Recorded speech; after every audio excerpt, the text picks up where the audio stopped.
Hey guys, this is Russ and Ashley, and this is Shewolf Alchemy Podcast. And today we are talking about a couple of things. So basically, I came across this poem. By the time you guys hear this, you guys will probably have already heard this episode, but I was on a feature podcast and I was preparing to go on this podcast. It was an astrology podcast. So I was catching up on some of their episodes and I had already listened to them. There was somebody I was already subscribed to, but I was a couple episodes behind. So I was doing a catch up before I met with them for this interview. And I came across one episode where she talked about this poem, and it was a really beautiful poem. So I looked up the poem and I sent it to Ashley, and I was like, yo, check this out. We have to talk about this. And Ashley agreed to it. And so I'm going to start the episode by reading you guys this poem. The poem is called Autobiography in 5 chapters by Portia Nelson. Chapter 1. I walk down the street. There is a deep hole in the sidewalk. I fall in. I am lost. I am hopeless. It isn't my fault. It takes forever to find a way out. Chapter 2. I walk down the same street. There is a deep hole in the sidewalk. I pretend I don't see it. I fall in again. I can't believe I'm in the same place. But it isn't my fault. It still takes me a long time to get out. Chapter 3. I walk down the same street. There is a deep hole in the sidewalk. I see it is there. I still fall in it. It's a habit. My eyes are open. I know where I am. It is my fault.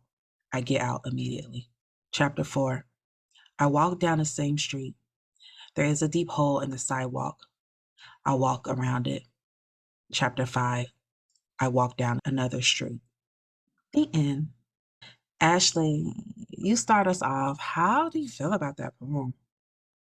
While you were reading it, I was thinking about accountability. Mm-hmm.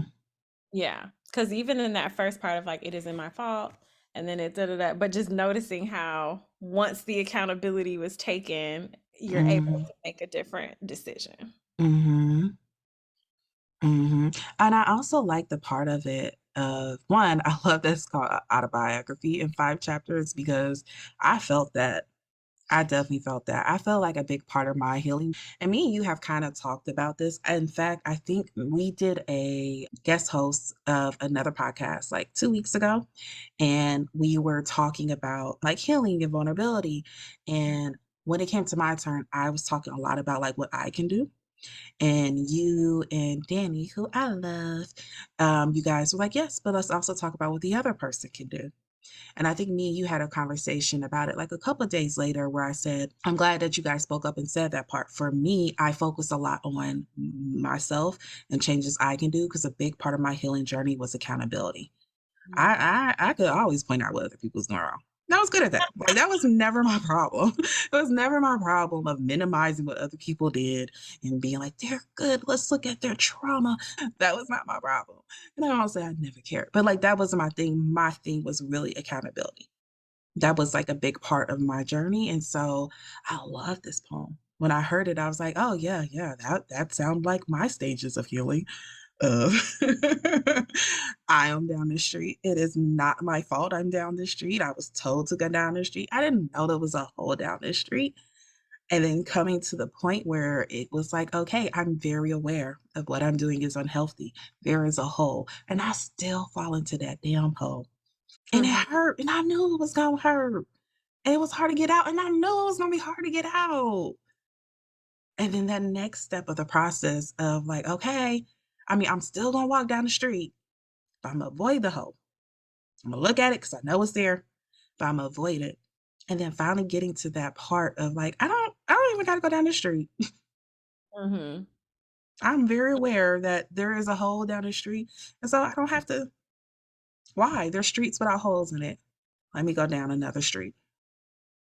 Yeah. So Right. I loved it because that was my healing journey. And like the title says in 5 chapters. Mhm. Mhm. There's definitely something when we realize we just don't have to do certain things, Hmm. even if it's been a habit, a pattern, or what have you, or you've done. It's like, oh wait, I I don't have to do that. Like, I know for me it was, I would say like I learned like I don't have to pull every thread. Like everything just doesn't have to be a thing. I don't have to Yeah. respond to everything. I don't have to go down every road because me and my curiosity would take me all sorts of places. Your curiosity about everything but people. But just that like, let's see how this goes. Can I just say the things you have managed to get yourself into without being curious about people always fascinates me. Because I'm always like, how did we get here? It's more about like situation. Like I'm just more of a let's see how this plays out. Yeah. See how amused I get by the end of this thing, and then I'm like, oh, I am not amused. Look, look. You know, my thing was always when I was younger, at least to my mid 20s, mine was more about that this is the map that they gave me. So why would there be holes in this map? Why would they give me a map knowing there was quicksand in that road? Why would they tell me to go and do this and this and this and this and then I'll be happy if it did not create happiness? Mhm. That was my big thing, especially when I'm thinking about like the why you go down the street because that's the street my mama told me to go down. That's the street my mama went down, her mama went down, her mama's mama went down. That's the street we go down. Mhm. And then just reckon again that whole you can take other streets. Like just because that's the street they told you to take, that's not the only way to get to that destination. You can take a whole other street. Mhm. So yes, accountability. Definitely huge thing of the poem overall. And what I like about this is, and me and you kind of touched on this like before we start recording, y'all, me and her. And I crack myself up because I tell people this all the time because sometimes I'll talk to somebody that knows me in real life and they're like, yeah, because you and Ashley. And I'm like, yeah, the podcast, da da da da da. And then I'll say something. I'm like, yeah, me and her were just talking. I'm like, I don't remember that in the episode. And I'm like, no, y'all don't understand. Me and Ashley stay on the phone. We'll call each other in the middle of the workday and have a whole 2-hour conversation. Like, all right, well, I guess I'm gonna sit and record with you for 4 hours later. Anywho, this is just nice chatting. But anyways, before we record this, we kind of got on the topic of TikTok and mental health. And how like right now TikTok is like in this like weird stage where like now everything is like this is a mental health problem. Da da da da da. And and I was like, I don't know, girl. I think we getting close to that line of this is dangerous. And now we're moving away from accountability. I was on the other side of that. I was like, some of it is like I think I gave you an example of like I was seeing this movement of people being like, and if you're a people pleaser, you're actually a manipulator. You're this close to being a narcissist as well. And I was like, it's like there's no middle ground. It's like you can't just be accountable for the things that you need to be accountable for so you can grow from it. It's like, nope, you take accountability and become the villain. Understand that you were always the better guy. And then we got to go through healing from that. And it's like, no, or you can just take accountability. Like, I didn't know, but now I know. Now I can do better Mhm. and move on through it. But there's definitely been a theme for a while. I think we even shared a meme on the Instagram page before where it was like somewhere right now, the worst person you know is being told by a therapist that it wasn't their fault and they're okay. It's everybody else. And we laugh at that, but that's definitely a thing. Stuff that be happening That out is here. definitely some stuff that be happening.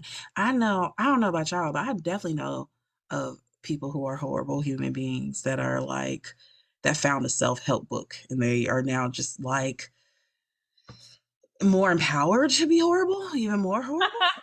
Now they got the terminology to help hide the horribleness. Just enough to be more manipulative. To be more manipulative. Oh my gosh. To be manipulative with a great vocabulary, it's a dangerous thing. It's a dangerous thing.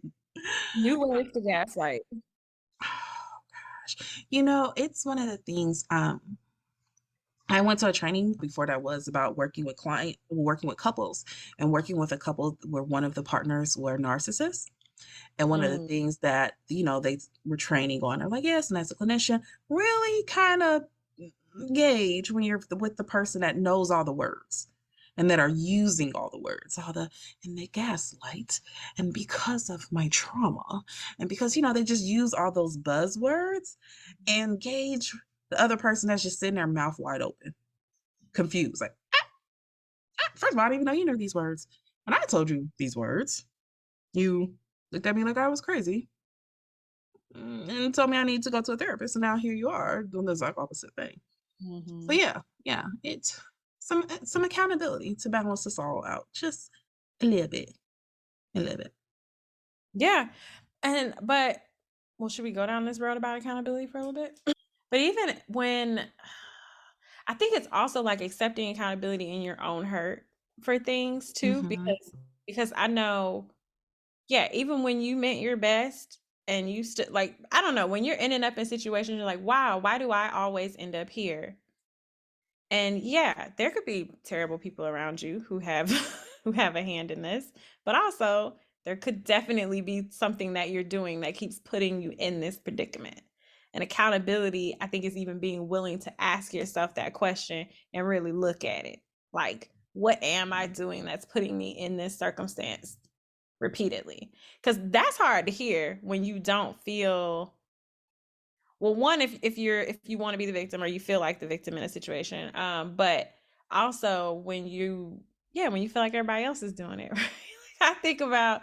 I remember having a conversation with one of my family members, one of my aunts, and I don't think she meant to, I don't know. The way she phrased it was not sitting right in my spirit. It didn't land that day.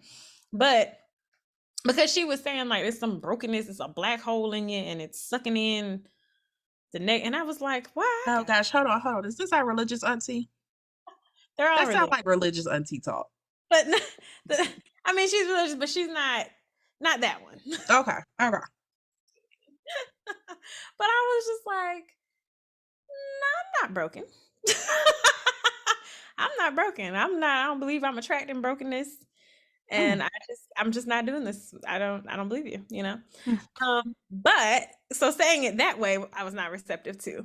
But in my own healing, in my own time, plant a seed, it grows, come into the damn, what am I doing that is putting me in, or what am I making okay? Or where am I not setting a hard line or a boundary? Or where am I being unclear? What is going on?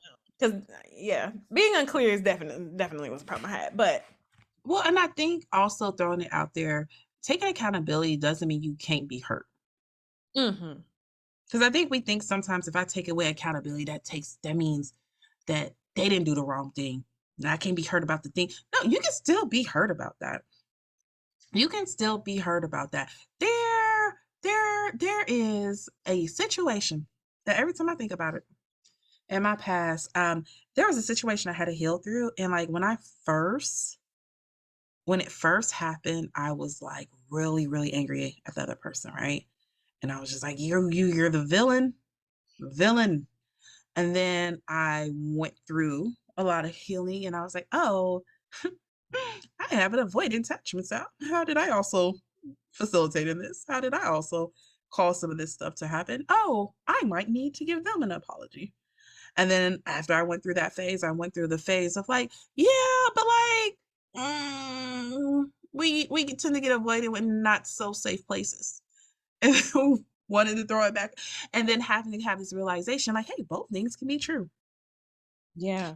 They could have done some really hurtful, emotionally unsafe things that cause you to react in a way that further emotional unsafeness for both of y'all, which created the situation that just felt like pain on top of pain on top of pain, horribleness. And you can still take accountability from your part and it doesn't excuse what they did. You're still allowed to be hurt by what they contributed to that thing while recognizing that there's some things I did that I can now do differently. That is a good point, and I'm glad you made that. Yes, it does not absolve anyone. That's everyone. There's accountability for everyone. Well, for adults. What Lil Kim say? I got enough to feed the many. I got plenty. There is enough accountability to go all around. Pick a topic. We can find multiple people to be like, you need to hold on a little bit to this blame as well. Yeah, Yeah, definitely. maybe if we spread some of that out, it wouldn't be such a burden for everyone to carry. Because that could be hard too, I guess, right? If you're like, Mhm. I imagine, like, if you were not accustomed to being around people who take accountability, especially in, well, let me put on some of my other hats, but yeah. Woo, woo, woo, woo, woo. You about to trigger me. I don't even think you understand what you activated. This is about to be a whole different podcast, Ashley. This is not even I going to be thought it the just light, there. fluffy, love and light podcast we thought it was going to be today. But but when I was thinking, and I'm thinking of it, people in their families and things. If you're not accustomed to people taking accountability and instead being gaslit, it can be hard to know what that actually does look like. If you have never been in a space where it was safe for you to take accountability, Mm. Mhm. where taking accountability either put me in a dangerous space, whether physically or emotionally. And so I always have to figure out a way to push it off on somebody else. It is a hard thing to learn, to start to do. That is something. This is a point. Even if we are able to consciously see, like, hey, this is different people, different circumstances, and they're just asking a question, and I can blah, blah, blah. Yo, it is hard to change patterns. That's the whole reason I got a job. People don't know how to change patterns on their own. It is hard to change patterns. Okay, Healed Rest is back. Go ahead, Ashley. I'm no longer staring off into the sunset, going, but Papa, it's fine. We're good. So yes, accountability. And when people can accept accountability and make it, but that's a good point of making it safe for someone to even do that. Because it takes a certain vulnerability. Like, I'm thinking of just various scenarios of like this, like when you have to, like, heck, fall on the sword, like, yep, I did it. I fucked up. Whatever it is, I missed it. I've had that in work. I've had in lots of scenarios where I've had to just learn to just, hey, I gotta call it what it is. I gotta say what I did. I gotta just let it be and let the chips fall where they may. But that takes a certain level of vulnerability to even admit that. And then, yeah, you're right. If it's not a safe space, or even if you aren't used to that going okay. Like I know for me, as we're talking about this, I'm having a whole, like, oh, my mind. Girl, let's trigger each other. Let's trigger each other into healedness. But I'm a firm believer of, like, things can happen in one area of your life and it impacts and kind of trickles into others. Like, Mm-hmm. you practice things in other areas. And so Yeah. I was thinking about with work, I know, especially when I worked for the course, there was plenty of times where I just had to go fall on the sword. Hey, okay, I don't know. I can't do it. I couldn't do it. Mm. Whatever it was, Hold on. Look me in my eye real quick. Mm-hmm. Mm-hmm. Yeah. Yeah. Yeah. Okay. Go ahead. Finish your story. but, but where you have those, and when you basically, I don't know, I guess I've had enough of those moments to know I'm all right on the other side of it. Like, it's usually going to be okay.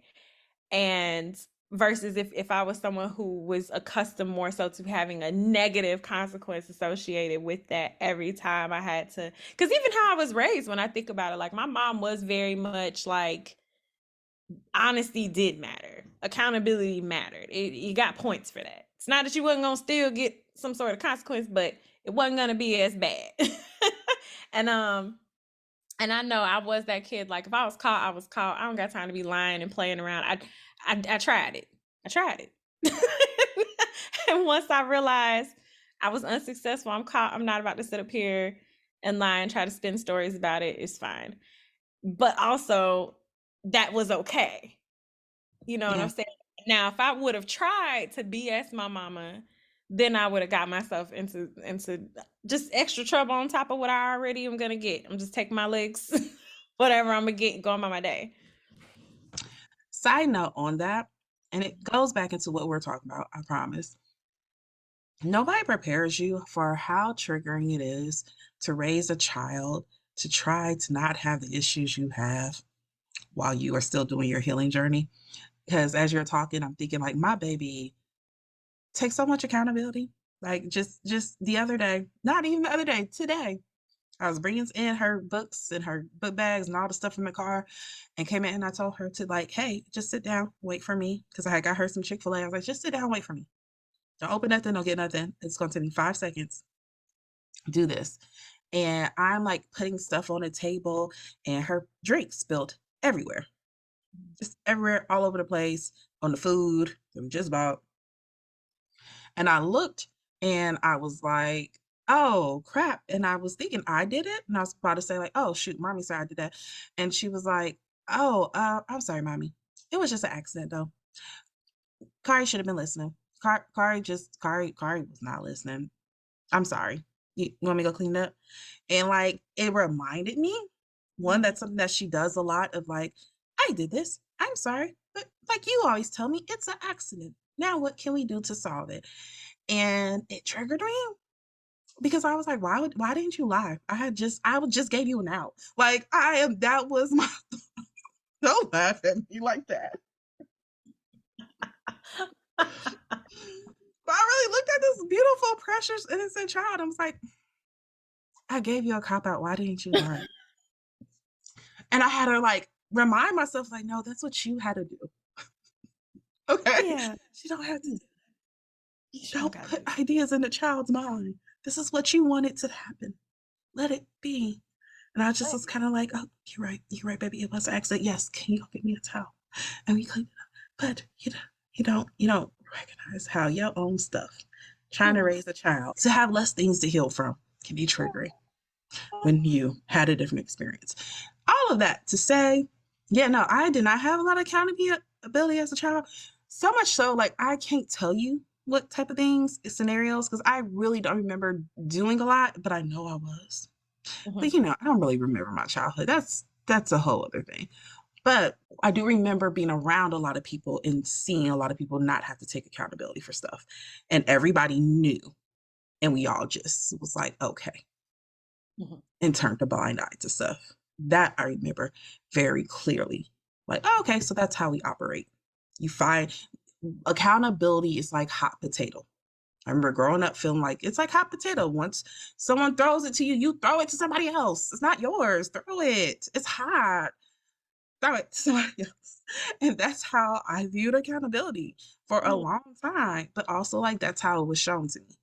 And you said you take that into other places. And I think it wasn't until like my mid-20s that it became a thing for me. Like, okay, I really need to focus on this because of a work situation. It wasn't a family thing. It wasn't a love life thing. It was a work situation. I was working somewhere where my opinion was there was a lot of incompetent people. And I just got tired of everybody having to deal with this shit show because no one would just step up like that was my fault. How can we correct it? How can I do things better? And I had one particular situation happen where it was a shit show. And I was just like, you know what? I'm gonna take the fall for it. And I did have a part of it. I didn't have the biggest part. I didn't have the whole part of it, but I did have a part in it. And so I was just like, you know what? That's my bad because you know what? I should have checked behind. I should have reread through this before I turned it in. I should have, made sure, whatever. And how freeing it felt to just be like, because we didn't have to do that whole, well, who did it? And well, she was supposed to blah, blah, blah. And no, she was supposed to da, da, da. Like the whole process of when everybody's trying to hot potato to blame, we didn't have to go through it. I was just able to be like, okay, that's my bad. How can I fix it? How can I blah, blah, blah. But also the level of trust that my boss got for me from knowing like, okay, you can take accountability and you are somebody that's going to try to throw it off. So now I can put you in position to handle certain things, handle more, because at least when things go wrong, I don't have to play clue. He's going to come up and be like, yep, this is what I did. This is how I did it. Oops, my bad. What next? Mhm. And that really changed it for me in other areas of my life that started trickle down. So getting back into the poem, one of the biggest things I also took away from it is like, okay, in this poem, it's basically like there's the patterns. There is repeated patterns. And at what point do you have to recognize within yourself, like, me keep being a part of this is nothing but madness? I feel like we've all either had a moment or talked to somebody who or is going through a thing that is painful, is hurtful, they hate. And then you're like, yeah, it's because you keep going back to Bobby. I think it Mhm. would stop if you could just stop going back to Bobby. I think, you went back to Bobby, he hurt you. We left Bobby. And then it was a little bit painful, but we weren't getting played. We weren't being lied to. But then you went back and then you got hurt again. And so I feel like the pattern here is Bobby. I think maybe we need to leave Bobby. And they don't. They don't. It's like 10 years of Bobby. And it's like, at what point do you have to recognize the patterns?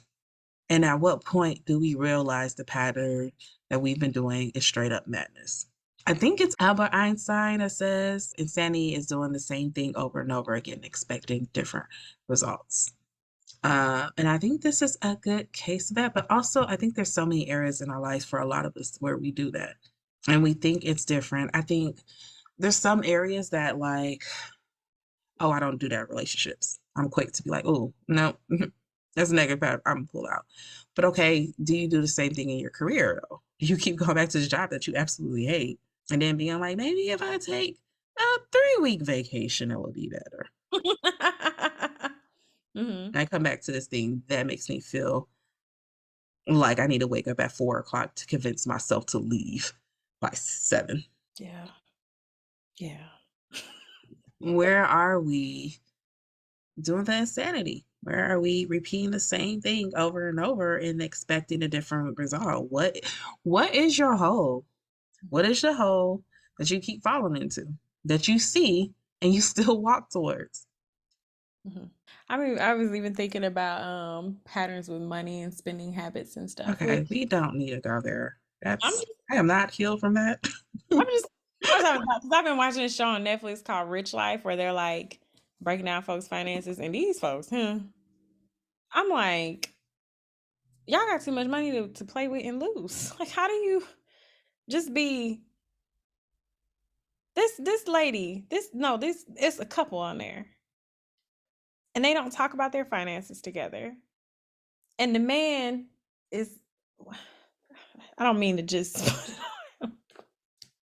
but you buying on his phone games and stuff he play on his phone, you running it up. Y'all can't have shared accounts because you be spending up money like crazy on these online games. The wife bought a purse. Okay, it was overpriced. She comes home after they've had this whole budget discussion. He done got shoes, jeans, all this stuff that just got delivered to the house. And she looked at that man and asked him, but how much money did you put on the bills? And he had a blank face. And I was just like, there's no way. There's no way. But anyway, Mm, they've been together for like 10 years operating like this. You know what I'm saying? Like y'all on a whole reality show together. I don't know. But mm, it just chaos. What do you mean? What ignoring this is, and also this is an example of not looking at the problem, like ignoring yeah, it and acting like this is not a thing and not actually like assessing your patterns is it's not gonna help you. Ignoring is not gonna help you. I'm Because you just just go, feeling very convicted right now. I because I definitely am like ignore it until I feel ready to deal with things. I definitely am the person that's like, we we are not gonna look at the bank account and I'm assume it's good. If I feel like it's good, it cannot ruin my mood right now. And that's not to say be out here in the negative stuff. No, not. But still, I still need to start looking. But also, patterns. Patterns. yes, at what point do you notice like, yeah, I am creating the chaos with my own pattern. And you can reset. And the thing about patterns is that you can create new ones. Yes, That's that is the new thing. all. You can find another job. You can leave that person. You can stop not looking at your account. You can do all kinds of things. But also, you can stop living a lie when talking about patterns and talking about, hey, things holes that we keep falling into. Some of us, our whole life is a hole. And it doesn't have to be. It does Mhm, not have to be. You can like really show up as yourself. mhm. And again, maybe you just can't show up as yourself on that street that you keep walking on. Go on another streets. There are other streets. Yeah. And I say that to say that because there's a lot of people who are identifying with their trauma and making that their whole personality. You don't have to. Mhm, mhm. There is so much more to you than your trauma. Also, when it comes to accountability and all of it, you are the common denominator in your life. You're also the only thing you have control over, so you might as well assess it. I don't look at you. Just the sentence, you just might as well look at yourself, look at these things. What sort of strange habits do I have? I know when I grab a hold of a certain concept, I really, like I said, I definitely keep trying to dismantle control. I don't feel like I had a lot of it, but anytime I know, I'm like, am I trying to control somebody? I don't want to do that. Let's Mhm. stop this. That is definitely a thing for you. That is something I have to consciously work on. I feel like I do good at it, but it's not my go-to. Like it's not natural for me yet. My natural instincts is to control things and then be like, hey, hey, hey, why are we doing that? Are we trying to force a certain outcome, will something into happening? But like, what if things just happen on its own? Like, maybe that would be great. Maybe long term, that's better. Let's see if that happens. But I have to talk myself through it. Like it's a whole thing. I have to talk myself through it, but it's okay because I'm not at the point where I will talk myself through it. This is definitely a point where I was like, freedom. All right, good luck with that. Mhm, mhm. So, have you ever had like can you think of it in the whole moment? Yeah, I'm thinking of even I said this on a couple episodes ago of like having the realization of we're talking about Sex in the City characters and how people used to be like, I'm Miranda, I'm Kelly. And my in the whole moment was realizing I was Mr. Big. Mhm. And for me, that was in the whole moment because I was not enjoying the my experiences with love. And I was like, and it's y'all dusty sons out here. I'm not raising them right. And then I had a realization that also like my daddy didn't raise me right. So like and then the accountability part, I in turn did not change. And I continued in the foolishness. Anywho, but yeah, having a moment of like how much of the experiences I contributed to.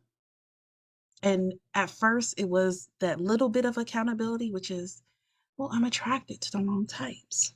And, I have to take responsibility for the types I'm attracted to. And that's easier to take responsibility for. So I started off there. But it came down to a point where I was like, yo, you have a very avoidant attachment style. You also play emotional games. You have control issues. You have extreme control issues. You don't play fair. And you a whole fucking problem. You a whole fucking problem. So we need to sit and heal that. And that in a whole moment for me, because again, I was going through my life. I was having dating situations and I was having romantic situations that weren't positive and they weren't turn out good. And I was so used to being like, because the guys, y'all so trash. And then I was like, you too are somewhere on Sesame Street asking for a cookie because you're trash too. You too are trash. Like you two are with Grouch. What's his name? His name was Oscar. Oscar and a Grouch. Like yeah, and like that was in a whole month for me. I went through a whole like 2-year period of like recognizing my own patterns and how I contribute to the chaos I was causing in my love life. I let's see. Oh my god. I'm thinking of one specific. And the only reason it's standing out for me is because I literally felt like I was in a damn black hole and it was horrible. And I realized, you know what? Also, I realized recently, I was like, you were depressed. Like, I mean, I know that, but like, I'm like, oh, to have even been in this circumstance, like, what the F were you going through that you were not dealing with, that you allowed this situation to even take place? But anywho, I'm thinking of, yeah, I know I was dating some more of realizing like, I don't know. I felt like I was in a damn hole because for me, I realized if it's something going on that I really can't talk about or that I don't feel comfortable sharing with the people who I'm close with, I don't, I don't need to be doing that. I knew it was stupid. It's so hard for me sometimes to go back and be like, I don't know what logic I was using to make these things make sense. Because sometimes when you think yourself out of certain stuff, you be like, yeah, I don't know. I can't even go back to that. But I realized basically I felt like I was I guess in the hole because I had isolated myself so much by being in this situation. I wasn't even talking to anyone about it. But I had to also realize what I was playing a part in. Being ambiguous and being unclear about what the F I actually wanted to do, and then drawing a hard line about that. I would not do that in a lot of dating situations because I also really a lot of times I was okay with being kind of ambiguous and stuff, but people wasn't gonna do what I wanted them to do under that circumstance. Yeah. That too. That's another thing. So not even in that situation, but I had to realize in other situations too, like I can't be saying, oh, I don't really want a relationship or, let's just date and just do it. But I also want you to behave in a certain way because I behave in a certain way because I choose to have a certain candor of open free love. I want you to do the same and give me your open free love. And I also don't really want to be committed though. Can I just say though, as you're talking, I was sitting here thinking like, and it's funny because me and you had very different dating styles, and we still have very different ideas of love and so forth. But listening to you say that, and I'm like, yeah, you were very much like free love and blah blah blah, and I was very much like, sir, your phone is already tapped. I don't care if I'm on a date with somebody else. I don't care if I'm on a date with somebody else. I will read the transcripts on my way to the dinner with somebody else. I want to know what's happening. But we were still having the same situations. Like there's no better way to be unhealed. We were still having the same results. Yeah. I mean, and I just remember me and you having stupid situations, being in each other's office talking about it and looking at each other like, you crazy. But like it didn't matter because what we was doing, it was still ending up in the same type of bullshit. Yeah. Yeah. So yes, I believe that I have fixed my shit. A lot of shit. You healed now? I have healing to do. I mean, Okay. I'm always going. Okay. So I'm healed in theory. I'm here. I am testing theories. Now that's we can talk about that one day for real. Yeah. On here, but yes, your girl is out here testing theories. Lord have mercy. She's testing theories. We are all rooting for her. Trying to see what happens here. But I haven't healed that of like not being hell, I had my last run. The universe sent me my last like test, I feel like, to be like, are you still dumb? Let's dangle this back out in front of you. How long are you gonna play this BS game?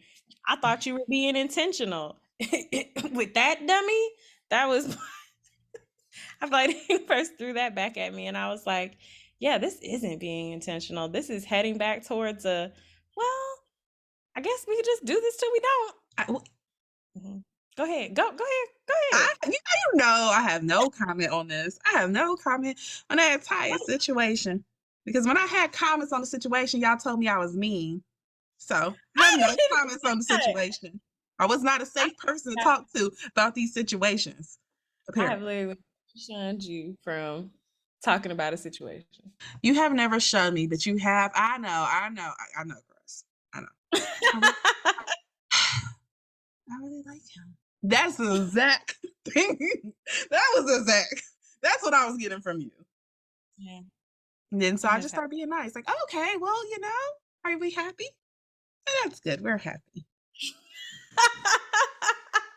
That's now all my girlfriends get from me now. Oh, are you happy? Well, okay. Okay. Are you asking for you don't want my opinion. You still don't want my opinion. Okay, well, cool. As long as you're happy. But I actually do like your theory that you've been testing out lately. I really I really like Stitch. I'm gonna call him Stitch on the podcast. Experiment 679. I really like him. Oh my goodness. Oh my, I'm glad he's not a listener.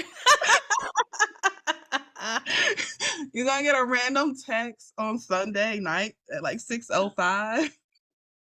He's just gonna send you a Stitch emoji and go about his day. Goodness. Not. Anywho.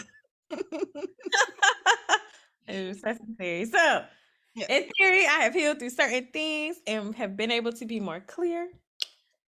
And hopefully, will not have the same problems that I've had before. That doesn't mean I won't have new problems, but I hope to not repeat the same problems. So, anywho, I feel like we went way off track in that whole thing. Goodness.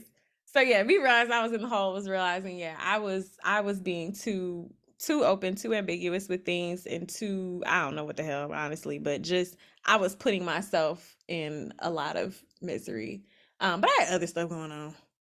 I mean, but I think that can be a part of the whole falling into a hole thing. Am I falling into the hole because I got my phone out, I'm carrying 6 books, I'm walking the dog, I got my earphones on, I'm just not paying attention because some of the part of the whole scenario of falling in the hole, quote unquote, is not paying close enough attention. There are some people that keep falling in the hole and it's the same hole. And it's not a matter of, okay, they know it's a hole, they recognize it's a hole. They don't know what's happening because they weren't paying attention. They just know I be doing good and then everything hurts. I mean, it's hard to get out of this hurt. And they can't tell you the who, what, where, why, and none of that because they got all these other distractions going on. They just know, we talked about this before. When you have so many distractions going on, sometimes it's hard to pinpoint the source of the pain because there's 8 different possibilities, which is why we really recommend meditation. We really recommend practices that forces you to engage with the present and being intentional in your life, whether it be in dating, in your work, in your family life, being intentional. So when something off happens, one, I can feel it. It doesn't take me falling in the hole to know it. Once the tiptoe of my foot no longer feel like it's on solid ground, I have enough presence to stop and look down and go, what is this? And can make a decision to back up. But you can't do that if you are surrounding your whole life with distractions, especially if we see pain and we're feeling things. Instead of checking for the source of the pain, looking at the pain, we are just like, yeah, I'm gonna add some distractions so I don't even have to think about the pain. The pain's gonna continue to grow. And now we done added 5 new females to it. Now we done added a drug problem to it. Now we done added a baby mama to it. Now we've added a gambling problem to it. And now we're like, oh, well, we got multiple scenarios that could be the source. Now we got to go through and wing through all of them, trying to figure it out. And by this point, you taking away this and that and this and that, come to find out it was something that happened when you were 5. But we got 30 years of distractions that we had to get through to figure that out. It do be like that. So trying to drown stuff out. And also, like, I'm a firm believer in like even like emotions, feeling loss it's a sign, it's a warning sign, it's trying to tell you something. And when people are like, no, I don't like the uncomfortable, I gotta get up, I gotta move, I gotta do this stuff. I'm like, well, maybe like I remember having a client, she was about to get up and run out the room. I was like, nope, sit down. And she was like, but this is uncomfortable because she was getting worked up. And I was like, and maybe if you sit in this discomfort long enough, you might actually want to change the circumstances. Like, this is the thing. If you always running and jumping out of it instead of like, yes, this is so uncomfortable. Why? Why would you want to have created this? How can you change this? But if we don't sit in it, it's like I think of it even with physical pain in our body, of how we get so used to like, oh, let me take some pain pills or let me try to do, whatever to get rid of the pain, as opposed to this pain is a sign that something is wrong with your shoulder. Go get your shoulder looked at. There is something wrong. There's so many people who have aches and pains in their bodies in general, and they chalk it up to age or this or that. Like, meanwhile, your body's like, hello, I'm dying. Look. And you not paying any attention. You smoking, you taking a shot, and and some pain pills, and that's it. Go see what the heck is going on with your body. Stop ignoring it. It is trying to tell you something. So, same for coming back to those big feelings, uncomfortableness. It is there for a reason. You got to pay some attention to it. Mm-hmm. Trying to drown it out and become friends with your monsters or whatever type of foolishness. Becoming People friends be with out your here. demons.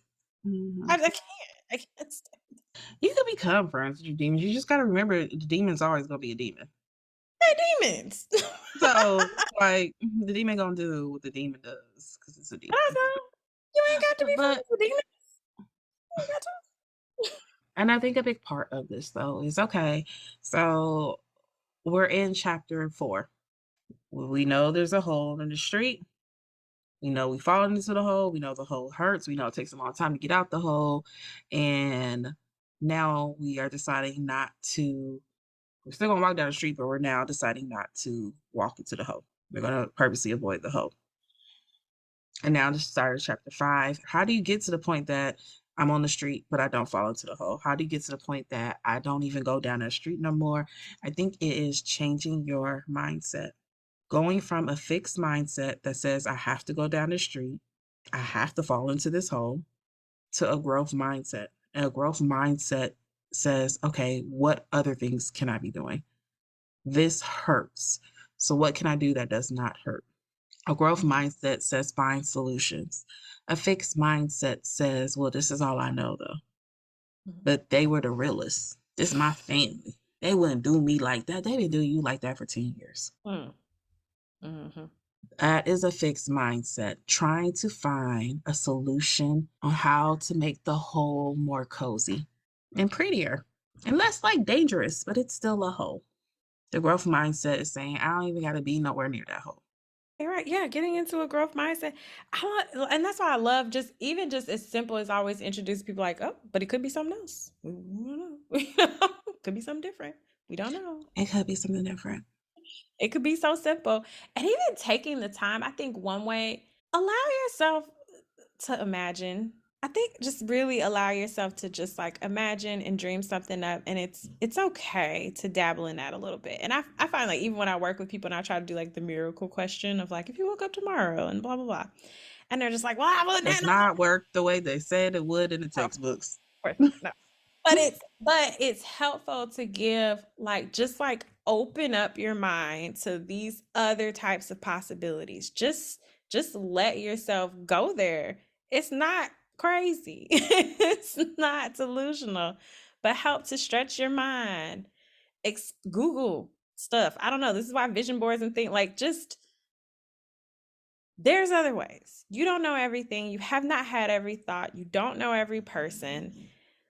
Also, there are other people who have probably been where you have been and who have probably experienced some of the things that you have, and they wrote something about it. They left a nugget somewhere about it. Find it, read it, like just, peruse. Allow yourself You to just said that. And like, I just heard the feeding rainbow. I'm sorry, you were doing the hand motions, and I was like, reading I don't know if rainbow. people just explore enough though. Like just allow yourself to just indulge and imagine something different. What could that possibly look like? You don't have to stay stuck in the I think that is a underappreciated tool. Yeah, no, I do want to say though, I think it is, like you said, important. Imagination is so important, not just for kids. Imagination, you need to be able to imagine something different. We can't always call upon feelings, but can you imagine something greater than what we're experiencing now? And not only that, going back to what Ashley said of like, okay, maybe somebody else somewhere went through what you went through. Maybe they wrote a book about it. Maybe you can read on it. But that is more in a literal sense. In another sense, you can change your narrative, what you believe your story is about you. If your story is, I'm sorry, I've been reading a lot of Greek mythology, but if your story is, I am Hades, I got to kidnap Persephone and bring her down here to the darkness with me. That is my story. Darkness. Kidnap somebody, bring them to my darkness. Okay, but what else? What's another story? What other story can you imagine? Can you imagine? Okay, you identify with the darkness. Can you imagine being cleansed of the darkness? Can you imagine being a light, being a great light being, being partnered with light beings. There is other narratives out there, and you can choose to have a different narrative for yourself. I was reading a book that one of their questions in doing like work and processing things is asking like who would you be without that thought? So it's like having people like break down certain thoughts they have. Like who would you be and what would you do if you didn't have that thought, regardless of what it is. So one example would be like one that they give is like, oh, my husband's annoying. And so who are you with that thought? Well, I'm snappy and I'm this and this and that. Who would you be without that? Well, maybe I'd listen to him more if I didn't think he was annoying, or maybe I would blah, blah, blah, blah. But even when you go to reflect on your thoughts about yourself, like who would you be if you didn't think of yourself in that way? Who would you be without those limiting thoughts that you can't do this or that you're not this kind of person? If you took that away, who could you be? And then people start to think of like, well, maybe I'd be a little happier. Maybe I wouldn't get into arguments. Maybe I wouldn't like so I like adding that question as well. I'll even take it a step further. I know when I work with clients, something I do quite often is during that first session, I'm big on doing a historical session. Let's talk about your childhood. Let's talk about your mother. Let's talk about your partner. How did we come to where we are here? And I'm really big on doing core beliefs. I want to know what your mindset is. What is your thoughts? What is the thoughts motivating our behavior? And I like to get that and explore some of that, jot some notes down on that. And usually by session 4 or 5, I like to then do a write up on the board. Tell me some of the thoughts our inner critic says to us. Mm-hmm. And we write down on the board thoughts that they frequently hear from their inner critic, that little voice inside your head that's telling you why you can't do this, why are you too dumb for that. And then what I do is then match up what we have on the board, the inner critics, with how many of those things that their inner critic says is even their voice. Because a lot of times what we find out, nope, that's mama. That's mama. Because nope, remember we said how we never pursued dancing because mama told us we weren't enough? I think that inner critic that every time you try to go for something new, that new job, go for something new, go for that scholarship, the one that tells you that, there's somebody smarter than you. No, that sounds like mama voice. That's not even your voice. Is mama a reliable source? We don't think mom's a reliable source. Okay, so we can take away that. Now we have an argument for that inner critic thought. Mm-hmm. You're not even coming from me. You're coming from an invalid source. You have no power. And when I do this exercise with clients, I have found that at least 80% of the inner critic thoughts that we write down are not from them. Mm-hmm. And they're not from valid sources. They're from sources that were hurtful, from sources that invalidate them, from sources that didn't have their own shit together. Mm-hmm. Check the source. Checking the source is a great breakdown. Yeah. I always be like, consider your audience. Who said this? Where did it come? Where did this? But yeah. Mm-hmm. So yeah, those are great ways to shift your mind into something different and let go of some of these. And I mean, there's so many things that we do just based off of beliefs that we, came up with or held on to or whatever the case may be that have us creating these patterns and falling into these black holes. Beliefs that were formed from the mind of a 6-year-old. Mm-hmm. You 34. Mm-hmm. We hold on to the beliefs that were formed before we even had complex thinking skills. Mm-hmm. Yes. Yes. And we didn't revisit them. So revisit your thoughts. Change your narrative. You have the power to. You do not have to be stuck in the role that you have been playing. You see, you wake up, you know what your destination is. You know you're supposed to reach that destination. You try to reach that destination before by going down this damn street. You know there's a hole in that damn street. You know that hole hurt and it's so hard to get out, and then you keep following that hole. Change the fucking narrative. When you wake up tomorrow morning, pull out Google Maps and see what other streets we can go on. Pull out Waze and see if anybody has reported that there's potholes in that street. You can still get to your destination. You don't have to go down the same street. You don't have to go down the same hole. You can choose a different way. And that's literally all I got for y'all today. You said a whole word. A whole word. So, with that, guys, that is all we have for today's episode of Shewolf Alchemy. We hope you enjoy. Follow us on Instagram at Shewolf Alchemy and on TikTok at Shewolf Alchemy. If you want to reach out to us, you can email us at shewolfalchemypodcast at gmail.com. And other than that, you hear the sound of our voice with a new episode in 7 more days. Bye. Bye.